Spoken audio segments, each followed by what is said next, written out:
ಜನರು ಆಕ್ರೋಶವನ್ನು ವ್ಯಕ್ತಪಡಿಸುತ್ತಿದ್ದಾರೆ.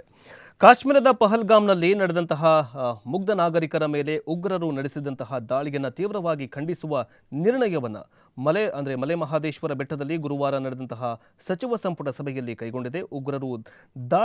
ಉಗ್ರರ ದಾಳಿಗಳು ಮನುಷ್ಯ ಕುಲದ ಮೇಲೆ ನಡೀತಾ ಇರುವ ಭೀಭತ್ಸ ಕೃತ್ಯಗಳು. ಎಲ್ಲಾ ರೀತಿಯಲ್ಲಿ ಉಗ್ರವಾದಗಳನ್ನು ಬುಡ ಸಮೇತ ಕಿತ್ತು ಹಾಕುವುದಕ್ಕೆ ಇಡೀ ದೇಶ ಒಂದಾಗಿ ನಿಂತು ಶ್ರಮಿಸಬೇಕು ಅಂತ ಕ್ಯಾಬಿನೆಟ್ನಲ್ಲಿ ಒಂದು ಚರ್ಚೆ ನಡೆದಿದೆ. ಜೊತೆಗೆ ಮಿಲಿಟರಿ ನಿರ್ಲಕ್ಷ್ಯದಿಂದ ಉಗ್ರರ ದಾಳಿಯಾಗಿದೆ ಅಂತ ಪರಮೇಶ್ವರ್ ಅವರು ಹೇಳಿದ್ದಾರೆ. ಉಗ್ರರ ದಾಳಿಗೆ ಮಿಲಿಟರಿ ಗುಪ್ತಚರ ಇಲಾಖೆ ವೈಫಲ್ಯ ಕಾರಣವಾಗಿದ್ದು, ಈ ಬಗ್ಗೆ ಸಮಗ್ರ ತನಿಖೆ ಅವಶ್ಯಕ ಅಂತ ಗೃಹ ಸಚಿವ ಪರಮೇಶ್ವರ್ ಅವರು ಹೇಳಿದ್ದಾರೆ. ಮೈಸೂರಲ್ಲಿ ಗುರುವಾರ ಸುದ್ದಿಗಾರರೊಂದಿಗೆ ಮಾತನಾಡಿದಂತಹ ಸಂದರ್ಭದಲ್ಲಿ ದಾಳಿಯ ವಿಚಾರದಲ್ಲಿ ಯಾರೂ ರಾಜಕಾರಣ ಮಾಡಬಾರದು. ಒಂದು ವೇಳೆ ರಾಜಕಾರಣ ಮಾಡಿದ್ರೆ ಇದಕ್ಕಿಂತ ಕೀಳು ಬೇರೆ ಯಾವುದೂ ಇಲ್ಲ. ಕೇಂದ್ರ ಸರ್ಕಾರ ಸರ್ವಪಕ್ಷ ಸಭೆ ಕರೆದಿರುವುದು ಅತ್ಯಂತ ಸೂಕ್ತ. ಈಗ ಎಲ್ಲರನ್ನೂ ಕೂಡ ವಿಶ್ವಾಸಕ್ಕೆ ತೆಗೆದುಕೊಂಡು ಕೆಲಸ ಮಾಡಬೇಕು ಅಂತ ಹೇಳಿದ್ದಾರೆ.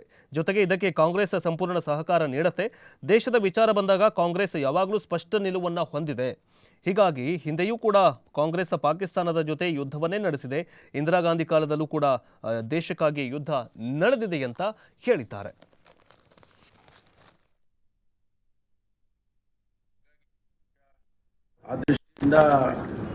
ಸರ್ಕಾರ ಸರ್ವಪಕ್ಷ ಸಭೆಯನ್ನು ಕರೀತಾರೆ. ಅದು ಬಹಳ ದೇಶದ ಭದ್ರತೆಯ ವಿಚಾರ. ಇದರಲ್ಲಿ ಯಾರೂ ಕೂಡ ರಾಜಕಾರಣವನ್ನು ಮಾಡ್ತಕ್ಕಂಥದ್ದಲ್ಲ. ರಾಜಕಾರಣವನ್ನು ಏನಾದರೂ ಇದಕ್ಕೆ ಬೆರೆಸೋದಾದರೆ ಅದಕ್ಕಿಂತ ಕೀಳು ಭಾವನೆಗಳು ಇರೋದಿಲ್ಲ.